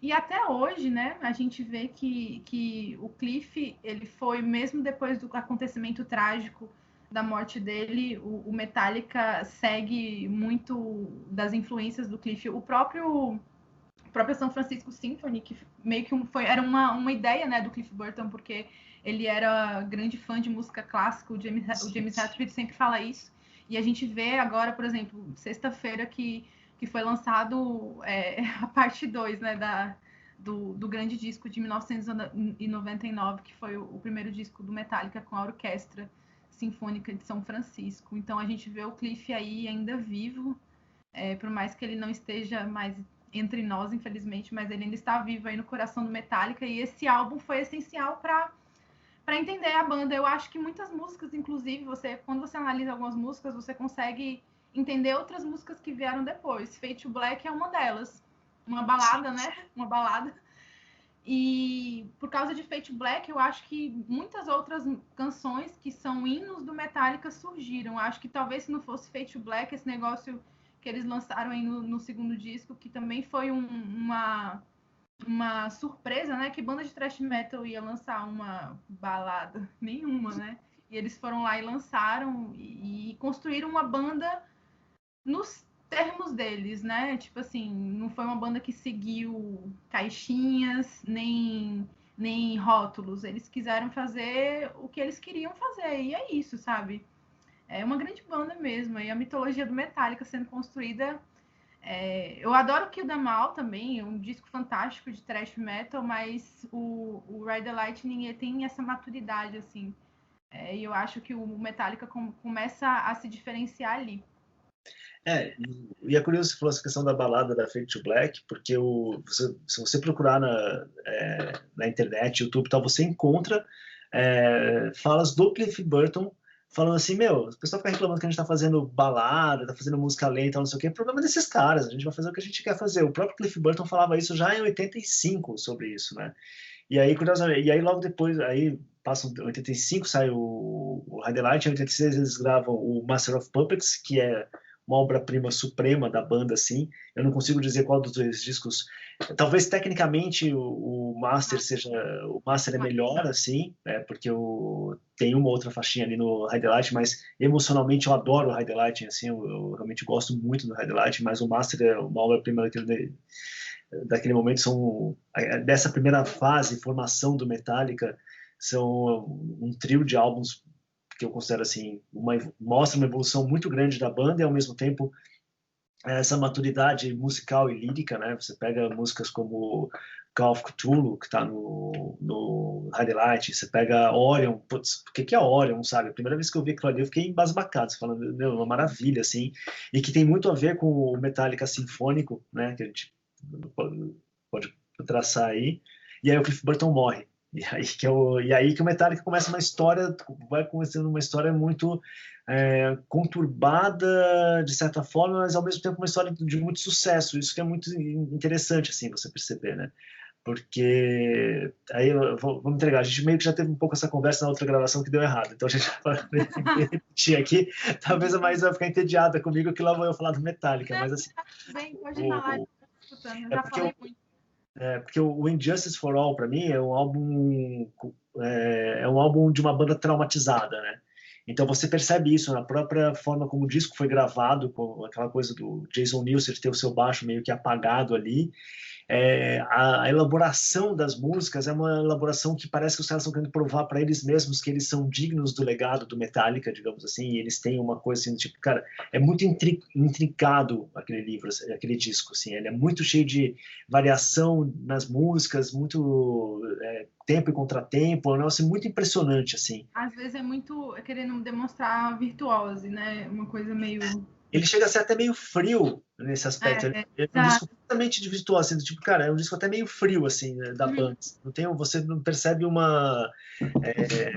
Parece que o disco não tem uma emoção, tem uma forma assim, de falar, não, a gente vai tratar isso aqui como se fosse, olha, a gente vai provar que a gente é a maior banda de thrash metal da história, eliminando o baixo, mas que a gente está aqui fazendo músicas intricadas, tanto que eu brinco um pouco, é um thrash prog, assim, né, uma coisa meio nesse sentido, porque é muito elaborado. É um disco que marcou muito a minha vida, porque foi o primeiro disco do Metallica que eu comprei quando saiu, assim, do tipo, tá aqui, vou na loja comprar, assim, foi, nossa, e era lindo, assim, você comprava aquele disco duplo, assim, maravilhoso e tal, e marcante nesse aspecto, assim, faixas muito longas, né, todo o Injustice é um disco com faixas longas, e bem nesse aspecto traumático da banda, assim, você percebe isso, né, é um disco que você gosta, né, do Injustice também, que você... Gosto. Não, eu gosto. Também foi um disco que me marcou muito, mas eu concordo muito com você. Uma das músicas que eu mais gosto do Metallica, que também mais me marcaram, foi Unjustice for All, e também foi também porque eu vi Eu lembro que eu vi... Qual show que era? Eu acho que era aquele ao vivo em Seattle, Sim, que é fantástico aquela apresentação. E quando eu escutei essa música e na hora tem a deusa da justiça, né? E aí destrói no final. Eu falei, caramba, que coisa incrível, assim, sabe? Eu achei fantástico aquilo. Diga lá. esse show de Seattle tá naquele box lá, que é o o Metallica Live Binging Purge. Isso, esse aí mesmo, exatamente. E eu acho esse show um show fantástico, é um dos shows que eu mais gosto. Essa apresentação. Eu também foi um disco que me marcou muito. Eu fui ouvir o Ride the Lightning mesmo, que é o meu disco preferido. Foi ouvir direito, já era um pouco tarde, assim, sabe? Eu escutei muito os mais famosos, não, o Ride the Lightning é muito famoso, mas escutei esses mais que a galera curte mais, né? O Black Album, o Injustice e tal. E aí, quando eu ouvi o Ride the Lightning, eu meio que entendi. Eu virei fã da banda. Eu falei, caramba, como é que eles fizeram? E eu comecei a entender como é que eles fizeram isso, assim, tão novos e tal. E aí comecei a ler as circunstâncias e tudo mais. Mas eu concordo muito com isso que você disse. É um disco meio frio, assim. Ele não é muito humanizado, assim, musicalmente. Parece que eles realmente estão tentando não errar e serem esse lance, assim, da banda perfeita. E aí, mas assim, é um disco que eu gosto muito também, e eu acho, também concordo com você quando você fala sobre essa questão deles viverem vários momentos conturbados, inclusive como eles lançaram esse último disco com a orquestra de São Francisco. É engraçado, né? Como Metallica, apesar deles serem um pouco estrelas às vezes, né? Estrelas não tô falando no sentido ruim, não. Apesar deles terem um certo orgulho, né, do que eles construíram, isso é muito legal. Muitas vezes, pelo que eu vejo assim da história da banda, muitas vezes eles não se sentiram bons o suficiente, eu acho, algumas vezes. Um exemplo é quando eles se juntaram pela primeira vez com a Orquestra de São Francisco, em 1999. E é um disco fantástico, um disco que foi indicado ao Grammy e tudo mais, é um disco maravilhoso, uma apresentação maravilhosa, mas naquela época eles ainda não se sentiam músicos bons assim, suficiente para dividir o palco com orquestra. E eu acho que o legal desse último, já falando do último disco lançado na sexta, é que dessa vez eles subiram sabendo que eles são uma grande banda e eles são grandes músicos, assim, então tudo isso fez com que esse segundo disco fosse até muito mais tão grandioso como o primeiro com a orquestra de São Francisco. Na verdade, eu vou até comentar, e depois eu até volto para falar dos outros discos do Metallica, mas até um comentário. Na verdade, esse disco é melhor do que o outro. Não, eu achei também. Porque, curiosamente, assim, eu estava ouvindo muito o disco novo, eu falei, peraí, deixa eu ouvir porque fazia muitos anos que eu não ouvia o primeiro com a Sinfônica, né, que tem o Michael Kamen, porque, na verdade, eu não gostava muito daquele disco, assim, eu achava meio estranho, tinha alguma coisa muito estranha. E aí, ouvindo, você percebe realmente, tá muito menos coeso, assim, no primeiro Symphonic Metallica, que tem o saudoso Michael Kamen lá na regência, parece que a simbiose entre a orquestra e a banda não funciona muito bem. E dessa vez você percebe uma simbiose muito melhor, assim, você percebe que encaixou melhor. Tanto que mesmo o arranjo de músicas que eles já tinhão gravado, tipo Hot Torn, One, tá muito mais... fizeram esses novos arranjos estão muito melhores, assim, da orquestra, assim, você escuta e fala, putz, são muito impressionantes.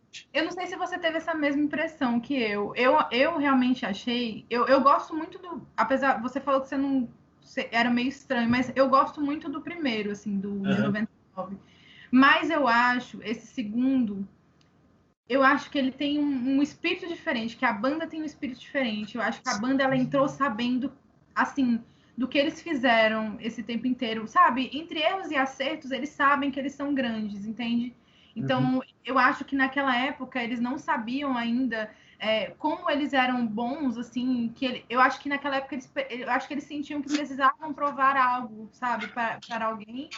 E aí você pega a própria história do Metallica dos últimos discos, a própria história fez com que eles simplesmente falassem, não, a gente não precisa provar nada para ninguém, foi isso mesmo que a gente lançou, se você gostou, se você não gostou, também não tem problema, entendeu? Então eu acho que nesse segundo disco, nesse disco que foi lançado na sexta, na parte 2, eu acho que eles estão um pouco mais espontâneos, assim, sabe?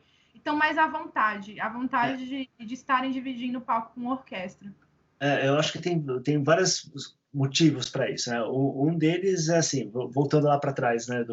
Falar um pouco, eles gravam Injustice e um tempo depois eles vão gravar o Black Album, que é um disco que eles chamam Bob Rock, que é um dos grandes produtores da música, da história do rock and roll, para gravar o Black Album. E o Black Album é um disco que mais ou menos, se o Injustice for um disco traumático, o Black Album é um disco de união da banda, digamos assim, aquilo que marca o que, assim, olha, a banda agora é isso, né? A banda não é mais que define esse segundo momento da banda perfeitamente, assim, que define o. A Maria está falando que tá ficando longo, pessoal. Não tá ficando longo, tá bom. A gente vai. Quem tá aqui, relaxa. Eu tava aqui vendo 1h30, eu falei, nossa, galera.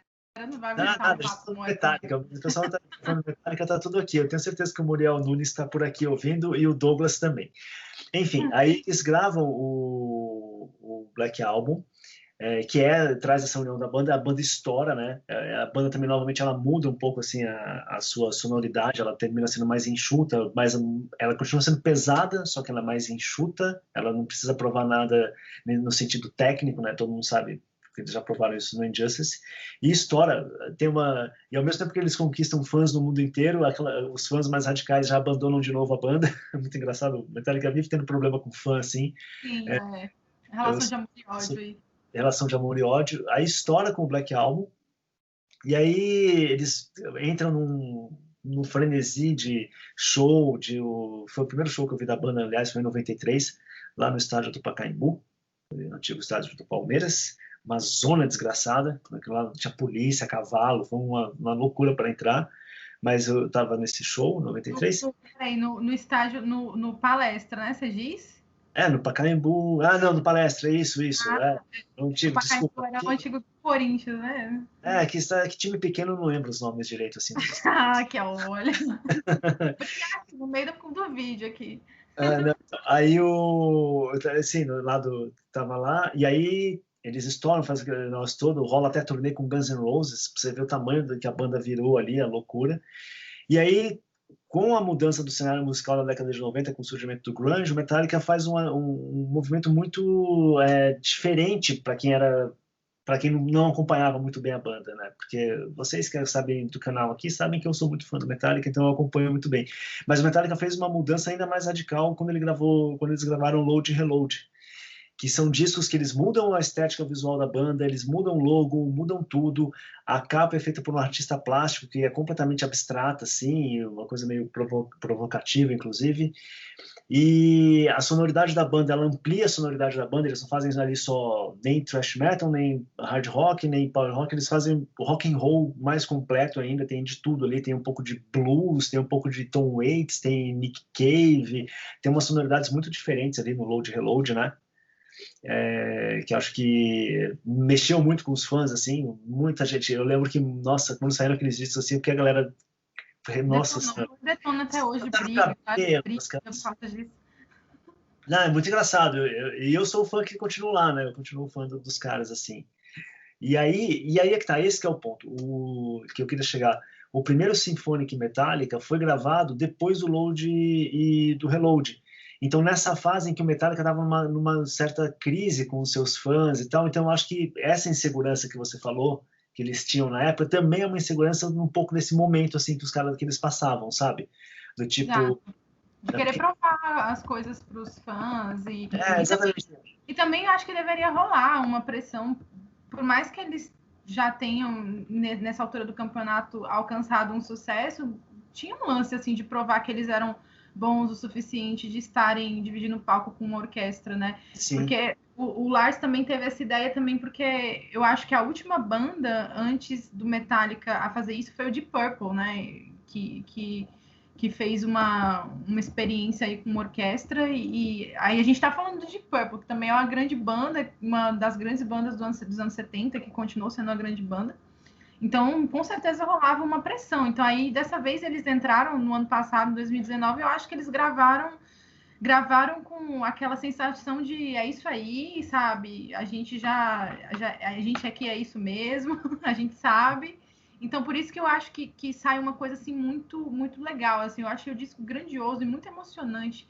Especialmente, né, porque a gente tem a primeira faixa, né, que é a música que eles sempre abrem, e a gente sabe que devido aos falecimentos desse ano que foram tristes. Depois a gente tem a homenagem ao Cliff Burton.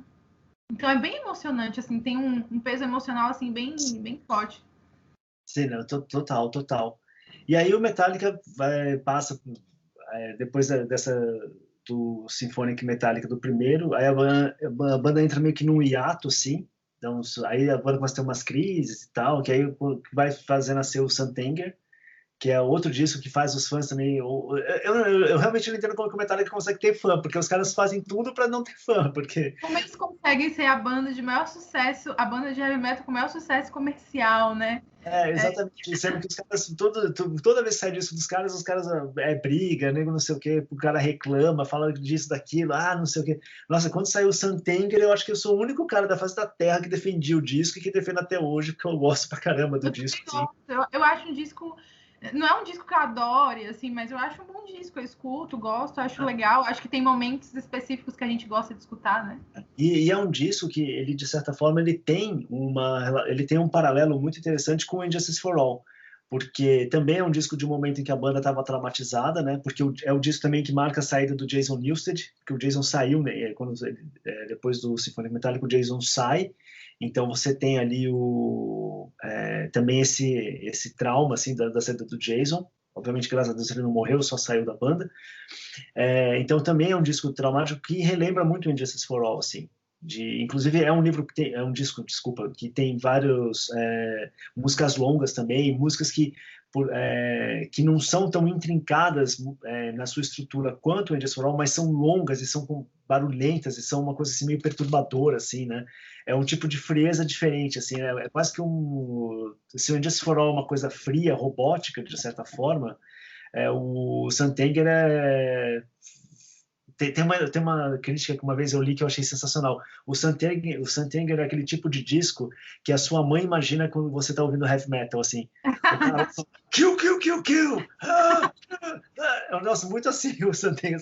Cara, o James também estava passando por momentos difíceis nessa época, né? Ele estava com um problema sério de alcoolismo, acho que ele foi para clínicas de reabilitação e tal, então as coisas estavam um pouco tensas, talvez, com a saída do Jason, que eu acho que também não foi muito assim, não foi muito, ele passou por uns momentos um pouco difíceis ali no Metallica e tal. Isso é explicado tem um documentário, Some Kind of Monster, que explica bem todo esse trauma aí e tal, não sei o quê. Mas aí depois que passa daí, o Metallica perde mais um monte de fãs, e aí continua, e aí eles gravam... Uma grande banda, aí vem o Death Magnetic, que é um disco que eu gosto pra caramba, ele tem algumas faixas que eu adoro, assim, nele, produzido pelo Ricky Rubin. Eu não gosto muito da produção do Ricky Rubin. Eu acho que o Ricky Rubin meio que... quem que são esses caras? Metallica? Faz o que vocês quiserem. Tipo, parece que ele não se importou. Tanto que você não vê a banda falando muito do Ricky Rubin, assim, numa questão tal.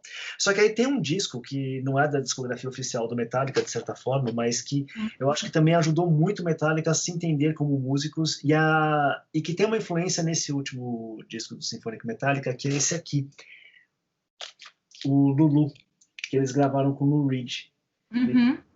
Esse disco aqui, que novamente é um disco que todo mundo... que lindeza de disco, hein, aí. É que, na verdade, é a edição, né? Que não é LP, aqui é CD só, mas mas é um... Deixa eu mostrar aqui, vai. Mostre aí para os seus seguidores. Tipo, isso aqui é todo o encarte, assim, do disco. Mas bem legal, bem bonito, olha. É totalmente, tipo, isso aqui é fantástico. E aqui vem o Reed Metallica, aqui é o de letra, foto, é bonito esse negócio aqui. Bem bonito. E aí eles gravam esse disco aqui, e aqui o mais interessante é que nesse sentido de que o Metallica nunca foi uma banda, e aí eu acho engraçado, no outro programa você me perguntou se o Cliff Burton tivesse vivo, se o Metallica seria o que o Metallica é, né? O que ele se tornou. Eu acho que, de certa forma, é difícil responder esse tipo de pergunta, esse tipo de ser, mas eu acho que o Metallica teria explorado caminhos musicais diferentes muito antes até do que a gente está acostumado a pensar, assim. Porque o Burton... talvez a gente não teria todos esses fãs raivosos, né? Porque eles já estariam acostumados com essas mudanças. Exatamente, talvez exatamente isso, porque o Burton era um cara muito assim, né? Que explorava muito a musicalidade. E nesse disco aqui com o Lou Reed, o mais interessante é você perceber que assim é uma união entre duas forças completamente distintas do mundo do rock, assim, né? E tanto que fã do Lou Reed não entende o disco e fã do Metallica muito menos. Mas é um disco, quando você para ouvir, você fala assim, cara, são os caras do Metallica falando assim, olha, a gente está aqui como uma banda de apoio para um grande artista que é o Lou Reed. E isso é uma experiência que acho que para os caras é muito importante, assim, para uma banda que alcança o nível de sucesso que eles alcançaram, se colocarem como a banda de apoio, sabe? E você escuta o disco, você vê que o disco que explora muito o jam session, a experiência de estar tocando ali naquele momento mesmo, tal, de não tem uma coisa de não tem a coisa mecânica do Justice for All. Você vê que é uma coisa muito orgânica ali daquele momento que os caras estão gravando. E eu acho que é um disco que também tem uma influência na construção do último disco, do penúltimo disco do Metallica, né, o Radioactive Self-Destruct, e também no Symphonic, porque você percebe que a banda ficou mais solta. A banda... eu acho isso um dos méritos do Metallica e apenas um dos exemplos que fazem da banda ser tão diferenciada, que é justamente esse lance que eles sempre se colocaram em situações novas, sabe? Sim. E sempre buscaram outros caminhos, claro, preservando algumas coisas que a banda já tinha, sonoridade, mas eu acho que isso para mim faz isso que faz de uma pessoa ser um grande artista, sabe? Desse negócio dele, assim, não ficar só preso a um tipo de gênero, a um tipo de música, de tornar a música mais complexa, não no sentido erudito da palavra, mas no sentido de torná-la mais interessante, né? Musicalmente mais interessante. O Metallica sempre fez isso. E aí, o problema, quando a gente fala, como é que o Metallica tem fãs, né? O problema é que o fã... E não tô aqui falando mal de todos os fãs de heavy metal, que daí o pessoal vai me xingar, né? Se eu falar mal do fã de heavy metal, porque a galera é zangada. Mas eu sou muito fã de heavy metal também, mas assim, o fã de heavy metal é muito chato com essas coisas, é muito hermético, assim, é muito fechado de incorporar outras coisas nas canções. E o Metallica sempre fez isso. Pô, o Metallica fez um show lá na época do Santenger, que eles fizeram, acho que um show na MTV, e eles chamaram a Avril Lavigne para cantar Santenger, foi essa música que ele... não, foi Food, perdão. Também se chamou, tipo, Sum 41, umas bandas que não tinham nada a ver com o som, e no final ficou uma coisa, assim, legal, assim, para passar na MTV, para você assistir, ficou uma coisa bacana. Então, realmente isso irrita o cara que ele tem uma cabeça mais fechada. e que acha que a banda deveria ser aquilo para sempre. Isso aconteceu com outras bandas também, com Iron, aconteceu também com Judas, aconteceu com Judas, quando Judas foi para aquela pegada um pouco mais oitentista, quando a banda lançou o disco Turbo, que a galera super reclamou. Claro que não é o melhor disco do Judas, mas é um disco legal, um disco divertido, é bem produzido, tem umas músicas bacanas. E, pô, quando você lê ou quando você escuta os fãs histéricos do Judas falando desse disco, nossa, pra eles ali a banda morreu, sabe? Então é uma coisa assim muito... Nossa, que galera tóxica. Mas isso aconteceu, você falou do Iron, quando saiu Somewhere in Time, o Iron foi massacrado, assim, Somewhere in Time, porque tinha umas coisas meio de teclado. O Seventh Son também, se eu não me engano, também teve muita crítica por conta de elementos diferentes, que não eram elementos do heavy metal puro e tal. Só que a Metallica... Só uma coisa, a gente sabe que isso acontece não só porque os caras querem mudar às vezes, mas também porque a gravadora pressiona. A gente sabe que às vezes a música ela entra em outra fase, a gravadora fala: olha, se vocês não incorporarem esse tipo de sonoridade que possa parecer um pouco mais, que tem um apelo mais popular, a banda pode não ter muito sucesso. Mas a gente sabe que, pô, a gente escuta o disco, são discos bem produzidos, assim, são discos que você não escuta e fala: nossa, que coisa ruim. Não, uma música bacana, bem produzida, bem feita.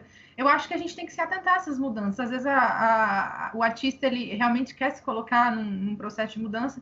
Às vezes ele é condicionado, a gente sabe que muitas vezes ele é condicionado, e a gente vai acompanhando, entendendo, pegando também as partes boas, né, que tem em tudo isso.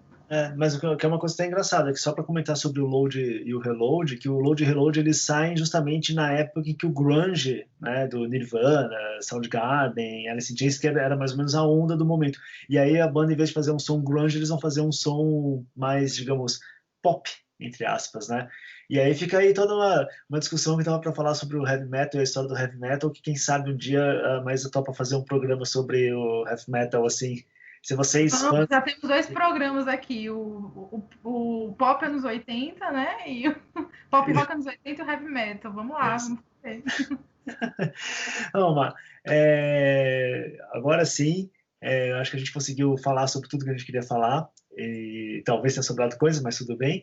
E eu queria agradecer muito assim, o seu tempo, a sua disposição em compartilhar as suas obsessões com música, com o pessoal, e a gente nem arranhou para vocês não sabem nada. A Maísa gosta de Howlin' Oates, gosta de Lewis and the News, que mais? Ela é fissurada pela cena disco e por aí vai. É uma pessoa que tem muito conhecimento de música, então sigam a Maísa nas redes sociais, acompanhem os textos dela, que são muito bons, e agradeço muito, muito você ter participado desse programa lá. Agradeço, foi muito legal, assim, novamente, só falando e reforçando que o Bunker ele tem um papel na minha vida também, assim também como os seguidores aqui, um papel muito importante, não só de informação, mas assim, de fazer com que a gente olhe as coisas de uma maneira diferente. Então eu sou super fã deste projeto, visto a camisa mesmo, faço a propaganda, porque eu sei que é um conteúdo que não é mais do mesmo, e o Gil ele tem um grande carinho em preparar um conteúdo diferente, realmente relevante, que faça sentido. E aí eu fiquei bastante honrada e feliz de participar, e espero que eu tenha contribuído também com as pessoas que passaram por este programa. É isso, muito obrigada, Gil. Obrigada, pessoal, que ficou aí 1h e 51 minutos de conversa dessa vez. Não, vai dar um pouco menos, porque vai ter uma pequena edição aí. A gente vai cortar uma parte aí que a gente se enrolou na conversa. Não se preocupe, mas vai ficar aí um bom tempo, conforme prometido. A Maísa vai fazer uma playlist para vocês. Se vocês quiserem ouvir uma playlist do Metallica, já tem pronta lá no meu perfil do Spotify. Aliás, até lembrei, a Má fez uma playlist há um tempo atrás, muito antes da gente pensar nessa conversa tal, que era muito legal, que são as influências do Metallica, que são bandas... que são bandas que influenciaram o Metallica assim, na sua formação. É uma playlist fantástica, assim, tem acho que 3 horas e meia de música ali, mas é muito bem pesquisada, então para quem quiser eu vou deixar depois o link. E é isso, pessoal, agradeço imensamente, muito obrigado, e espero que a gente possa fazer outros programas juntos ainda, tá bom? Tchau, pessoal. Até a Tchau, próxima. gente. Até.